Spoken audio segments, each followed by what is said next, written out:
to fix WhatsApp verification code. In this video I will show you guys and teach you how to fix this problem on your WhatsApp application, so just watch this video till the end. So first you have to go and open settings of your device.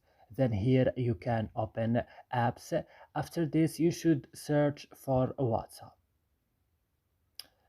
Then as you see, when you found it, just open it like this, then scroll up the screen and go to storage and go to the last button in the bottom of the screen, clear data.